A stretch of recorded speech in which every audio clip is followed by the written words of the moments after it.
Hi everybody, this is actually my first video, and I'll be reading you books. This is mainly for the children that doesn't have privilege to have books in their life, but are interested in hearing the stories. In my opinion, all children actually love stories.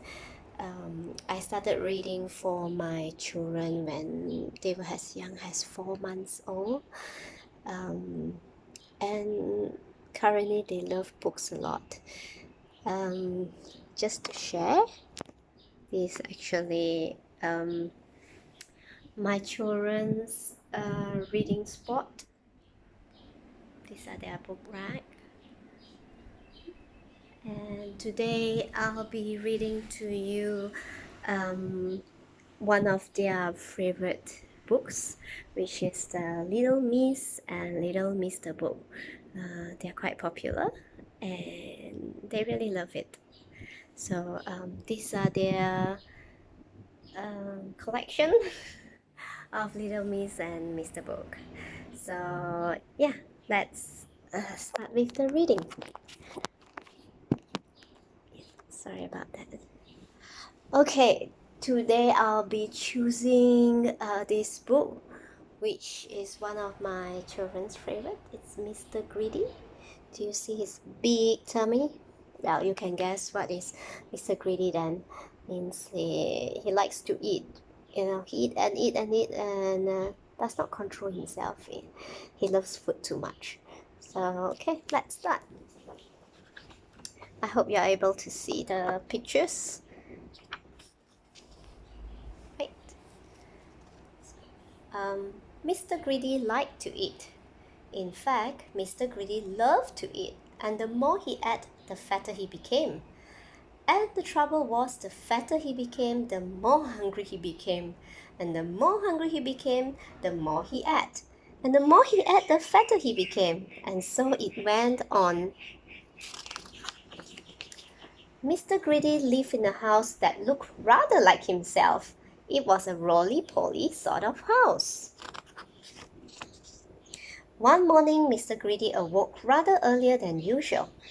He's been dreaming about food as usual, and that had made him wake up feeling hungry as usual. So Mr. Greedy got up, went downstairs, and ate the most enormous breakfast. What did he eat?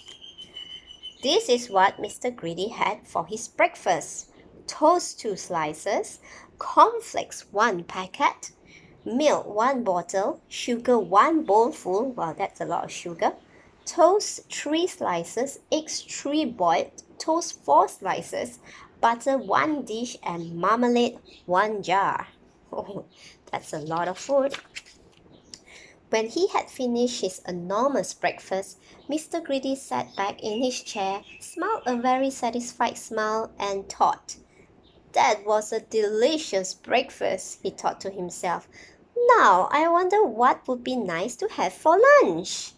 He decided in order to work up an appetite for lunch, he would go for a long walk. That morning, Mr. Greedy walked and walked and walked. Then he discovered a cave. "That's funny," he thought. "I don't remember seeing that there before." Mr. Greedy, being a curious sort of a fellow, decided to explore. He entered the dark cave. Inside, he discovered some giant steps leading upwards. Mr. Greedy, being a curious sort of fellow, decided to climb them. They were very steep and very difficult to climb, but with much huffing and puffing, Mr. Greedy climbed up and up. At the top of the steps, Mr. Greedy came to a door. It was without doubt the biggest door that Mr. Greedy had ever seen, and it wasn't quite shut. Mr. Greedy, being a curious sort of fellow, decided to see what was on the other side of that door. So Mr. Greedy squeezed himself through the crack in the door, and there before him was an amazing sight: the biggest room in the world. The floor was as big as a field. The table in the middle of the floor was as big as a house, and the chairs around it were as high as trees. Mr. Greedy felt very small. Then he sniffed. Coming from somewhere up on top of that gigantic table was the most delicious foodie smell that Mr. Greedy had ever smelled. Mr. Greedy sniffed again and then decided that he must get up on that table, so he began to climb up the leg of the enormous chair. It was very difficult and it took him a long time, but eventually Mr. Greedy stood on the table. Everything was larger than life. The salt and pepper pots were both as big as post boxes. There was a bowl of fruit on the table, and Mr. Greedy tried to lift one of the oranges. Oh my, look at the orange. It's huge. And Mr. Greedy, being Mr. Greedy, took a bite out of one of the apples there. Then he looked around. Over the other side of the table stood the source of that delicious smell, a huge, enormous, gigantic, colossal plate, and on the plate huge, enormous, gigantic, colossal sausages the size of pillows, and huge, enormous, gigantic, colossal potatoes the size of beach balls, and huge, enormous, gigantic, colossal peas the size of cabbages. Mr. Greedy hurried across the table towards the plate and, being Mr. Greedy, began to eat.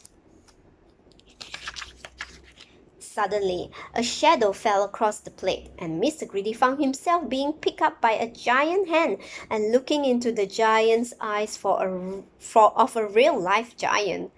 "And who," thundered the giant, "are you?" Mr. Greedy was so frightened that he could only just manage to squeak his name. "Mr. Greedy," he squeaked.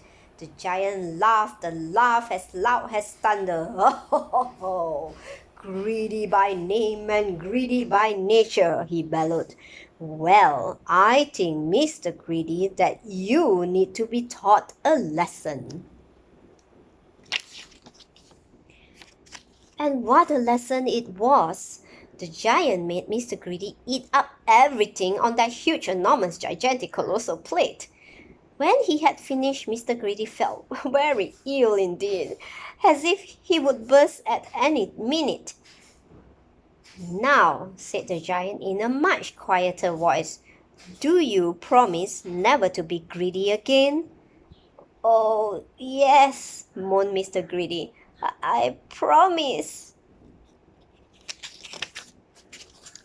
"Very well," said the giant. "Then I'll let you go." Mr. Greedy climbed down from the table and went out through the door, feeling very fat and extremely miserable. And do you know, from that day to this, Mr. Greedy has kept his promise. And do you know something else as well? Mr. Greedy doesn't look like he used to look anymore. He now looks like this, which I think suits him a lot better, don't you? So if you know anybody who's as greedy as Mr. Greedy used to be, you know what to tell them, don't you?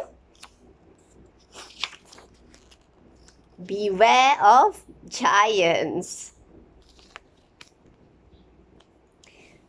So I hope you liked the reading for Mr. Greedy, and I will read another book another day.